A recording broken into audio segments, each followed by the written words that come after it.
Hi, Gabrielle. Hi, how are you? I'm doing good. Thank you so much for asking. I'm Alysia, and I'm representing the illustrious North Carolina A&T State University. And my question for you is, your portrayal of Inez French was very impressive. We all know you to be sweet, fun, and loving in real life. So knowing that this is based on a true story, to fully execute this role, you must analyze the psyche of your character and exude the intense hatred and disgust she has for her son due to his sexuality. So what technique do you use to really tap into and execute Inez French?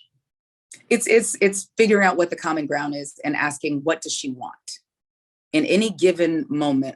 What does she want? What is her goal? And it all kind of kept coming back to, you know, as Black mothers, from the time our children are born, we're checking their nail beds and their ears just to see how tough of a journey they're going to have in life. You know, you're constantly figuring out ways of protecting your children from the outside world, right? And you're willing to do whatever that is. And I have to believe, otherwise there's just a lot of evil in the world, that a lot of these parents are really trying to operate from a place of love, but it is warped. It is a warped sense of love. If your love is not expansive enough to include your child's entire identity, when you deny someone their identity, you deny them their humanity. And what mother wants their love to be inhumane? So you have to get into that. So, like, how are you okay with your love being inhumane and still go to work every day, knowing that that's like you put that on your child and put them out? How do you go to work? Like, I'd be in a corner. Like, so trying to break that down. Like, what does she constantly want? What does she constantly want? And then talking to other parents who, you know, throughout my life, I've been around a lot of people who operate like Inez. And just kind of going back and being like, I get what you did, but what did you want? What was your goal? You know what I mean? When you called out your kid at Thanksgiving, what was your goal exactly? To virtue signal that, I don't know, you're a super righteous whatever? Still your kid. Still your kid. So how righteous can you be if you put your own kid out for their identity? You know, but like constantly evaluating that, constantly asking, what is the goal? What does she want? And like I said to Sierra, like realizing that I've never done it with someone's identity. Well, no, that's a lie. When I was much younger, when I was high school, I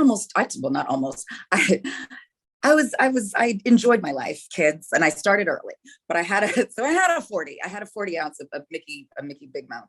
And I broke it on the curb because these guys were calling my friend gay. He was gay. I didn't know it at the time, but I was like, you know, I was ready, like, what's up? Like, you want to fight somebody? Here I am.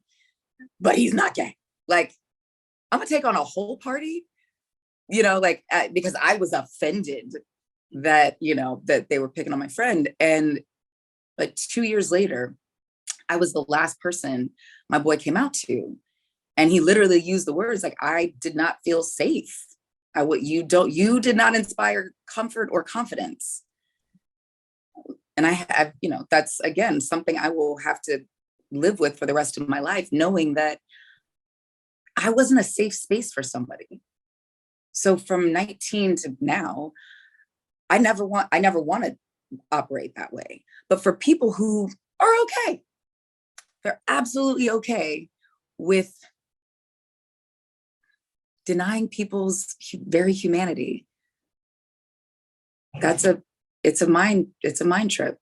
It's an absolute mind trip. And seeing it up close and watching my own children deal with it is heartbreaking.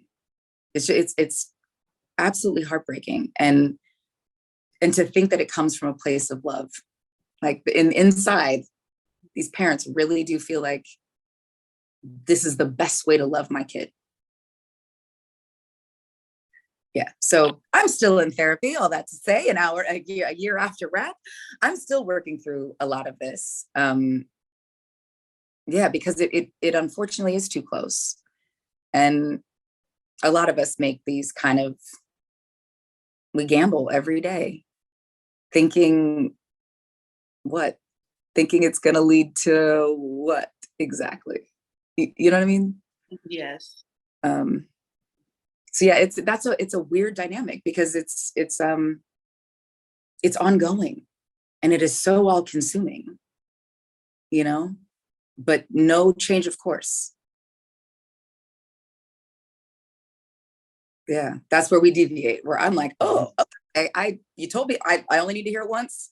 I will never do this again. I cannot operate in this way.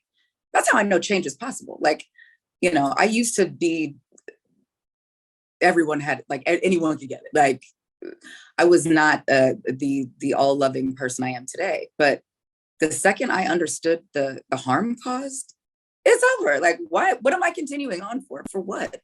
Because I can? Okay. So just constantly trying to reevaluate that throughout this process. What does that mean to me in my life? What does this mean for the character in this moment? And it was heartbreaking because in real life, we got greenlit February 14th, 2020. Elegance's mom died February 18th, 2020, 4 days later. And he's like, it has to be you, God, to play my mom, because they had been estranged for 18 years. And he said, but if she hears, I know she, pardon my language, I know she fucks with you. And if she hears that you're playing her, she won't be able to deny me. She'll have to get in contact with me. And to realize that, like, the hope ran out, like it ran out. And that shit, it haunts me. It haunts me. Like, people, we hear from parents, obviously, all the time, kids. And when I say kids, I'm talking about kids, up to 90.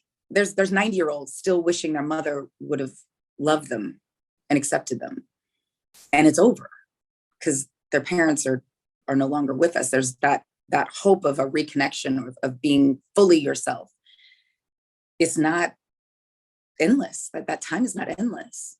So if there's a desperation in